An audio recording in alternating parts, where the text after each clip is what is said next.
Hello বন্ধুরা, আমার চ্যানেলে আবার স্বাগত। আমি তোমাদের সাথে আবার একটা রেসিপি নিয়ে চলে এসেছি, বেগুন ইলিশ। তো কথা না বাড়িয়ে চলো শুরু করা যাক। প্রথমে বেগুনগুলোকে সামান্য পরিমাণে লবণ ও সামান্য পরিমাণে চিনি দিয়ে মাখিয়ে নিতে হবে।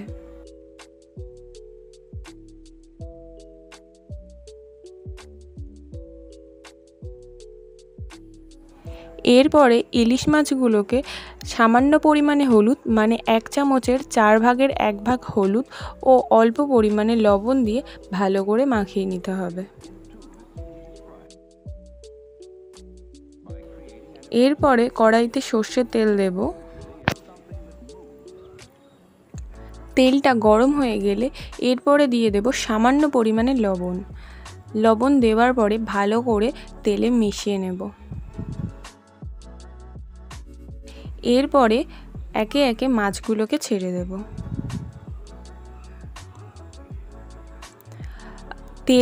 গরম তেলে লবণ দেওয়ার কারণ যাতে মাছগুলো ভেঙে না যায় বা মাছগুলো তলায় আটকে না যায়, সেই জন্য লবণ দেওয়া। তো দেখুন, লবণ দেওয়ার ফলে মাছগুলো ভেঙেও যাচ্ছে না ও তলায় আটকেও যাচ্ছে না।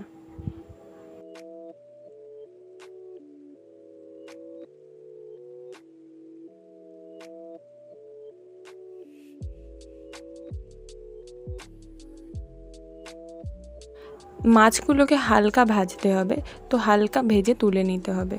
দেখুন, যেমন আমি হালকা ভেজেছি, তো আপনারাও হালকা ভাজবেন।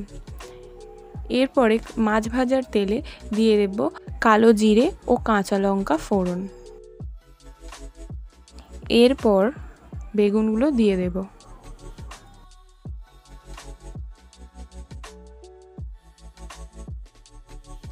আর বেগুনগুলোকে হালকা হালকা ভাজা করব।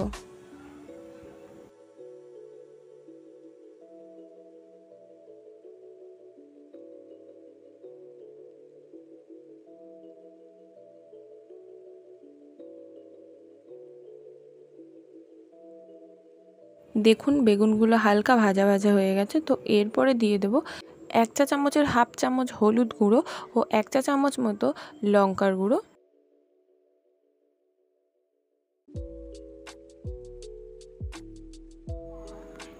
এরপরে দিয়ে দেব পরিমাণ মতো জল।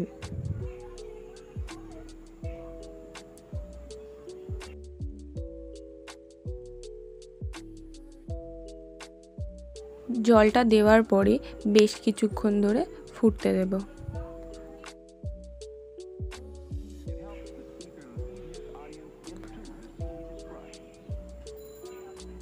দেখুন, ফুটে গেছে।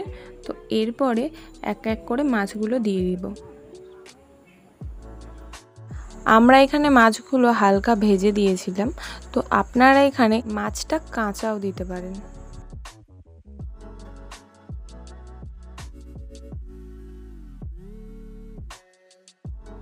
দেখুন, মাছগুলো দিয়ে দেওয়ার পরে বেশ কিছুক্ষণ ধরে ফুটতে দেব। ওই ধরে নিন 5 মিনিট মতো ফোটাবো। এরপরে দিয়ে দেব 2টো কাঁচা লঙ্কা।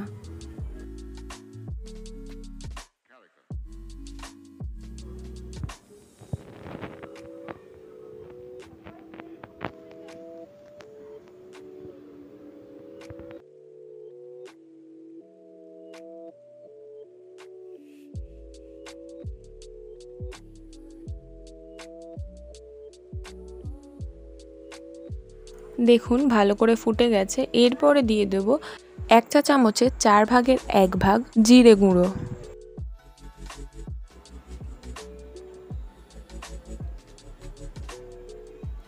এরপর ভালো করে মিশিয়ে নেব।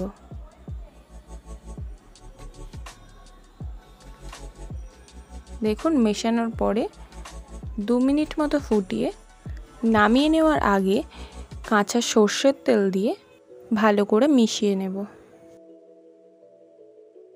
দেখুন, কাঁচা সর্ষের তেল দিয়ে একটু ভালো করে মিশিয়ে তো নামিয়ে নেব।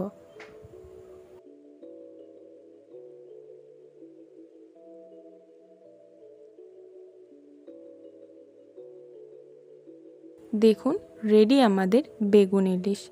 তো আমার রেসিপিটা যদি ভালো লেগে থাকে তো অবশ্যই একবার বাড়িতে ট্রাই করবেন।